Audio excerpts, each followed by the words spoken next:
नमस्कार दोस्तों। 26 अप्रैल 1986 रात के 1:23 चेरनोबिल के कंट्रोल रूम में एक बटन दबाया गया AZ5। इसे किल स्विच कहा जाता है। इसका काम था किसी भी इमरजेंसी में रिएक्टर को तुरंत किल करना यानी बंद कर देना। लेकिन दूसरा जो वो साइंस के बिल्कुल खिलाफ था। जैसे ही ऑपरेटर्स ने बटन दबाया, रिएक्टर बंद होने की बजाय भड़क उठा और अगले ही पल इतिहास के सबसे भयानक धमाके के साथ फट पड़ा। सालों दिनों में झूठ बोला गया कि ये एक ह्यूमन एरर था। कहा गया कि ऑपरेटर्स अनाड़ी थे, उन्होंने गलतियाँ की और हादसा हो गया। सोवियत यूनियन ने दुनिया को यही कहानी बताई। लेकिन 1992 में INSG-7 रिपोर्ट आई, यानी international nuclear safety advisory group की वो रिपोर्ट जिसने इस कहानी को पूरी तरह बदल दिया।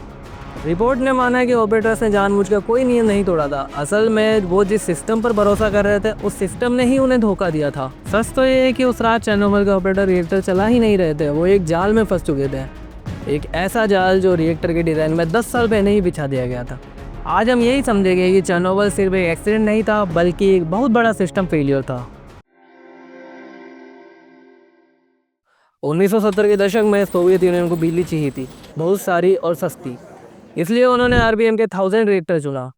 ये साइज में बहुत बड़ा था और सस्ता भी। सस्ता इसलिए क्योंकि इनमें वेस्टर्न रिएक्टर की तरह कंटेनमेंट बिल्डिंग नहीं थी, वो मजबूत ढांचा जो हादसे के समय रेडिएशन को बाहर जाने से रोक लेता है।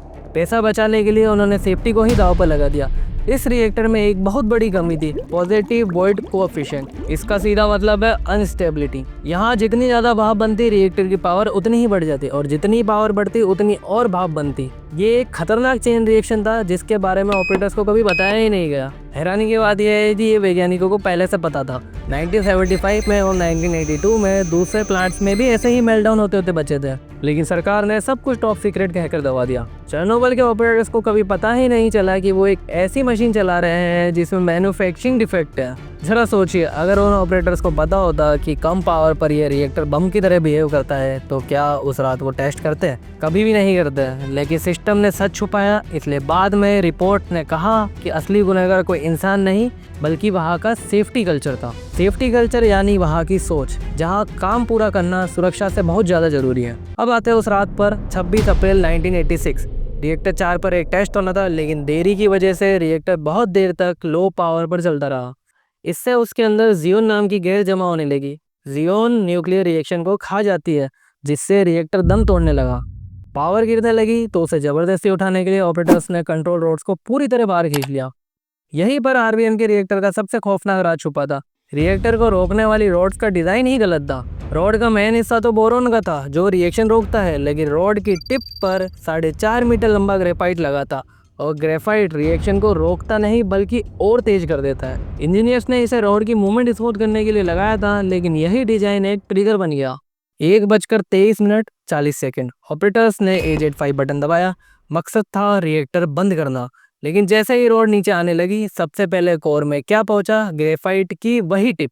उस ग्रेफाइट ने रिएक्टर के निचले हिस्से में पावर को अचानक स्पाइक कर दिया। रिएक्टर बंद होने की बजाय अपनी लिमिट से कहीं गुना ऊपर चला गया। वो बटन एक सेफ्टी स्विच नहीं बल्कि एक डेटोनेटर साबित हुआ। कुछ ही सेकंड में अंदर इतनी भाप बनी कि पूरा रिएक्टर फट पड़ा। धमाका इतना तेज था कि उसने 2000 टन भारी ढक्कन को भी हवा में उड़ा दिया। ये किसी ऑपरेटर की गलती नहीं थी कि उसने बटन दबाया, गलती उस डिजाइन की थी जिसने एक ऐसा बटन बनाया जो बचाने के बजाय मारता है। नतीजा, हवा में हिरोशिमा बम से 400 गुना ज्यादा रेडिएशन फैल गया।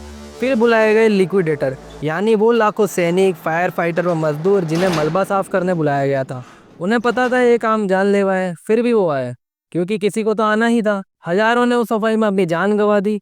आज भी उस रिएक्टर के बेसमेंट में पिघला हुआ रेडियोएक्टिव लावा मौजूद है, जिसे एलिफेंट फुट कहा जाता है। इसे ये नाम इसलिए मिला क्योंकि ठंडा होने के बाद उसका आकार हाथी के पैर जैसा दिखने लगा था। लेकिन ये सिर्फ पत्थर नहीं है, उसके पास कुछ मिनट खड़ा रहना भी जानलेवा हो सकता है। 2016 में दुनिया का सबसे बड़ा steel structure new safe confinement reactor के ऊपर लगाया गया, क्योंकि 1986 में हादसे के तुरंत बाद बनाया गया पुराना कंक्रीट कवर अब टूटने लगा था और रेडिएशन दोबारा बाहर आ सकता था। लेकिन कहानी यहाँ खत्म नहीं होती। अप्रैल 2026 में चेरनोबिल हादसे को 40 साल पूरे हो जाएंगे, फिर भी खतरा पूरी तरह टला नहीं है। 2025 में यूक्रेन और रूस युद्ध के दौरान आसपास हुए ड्रोन हमलों से इस सेफ्टी स्ट्रक्चर को नुकसान पहुंचा।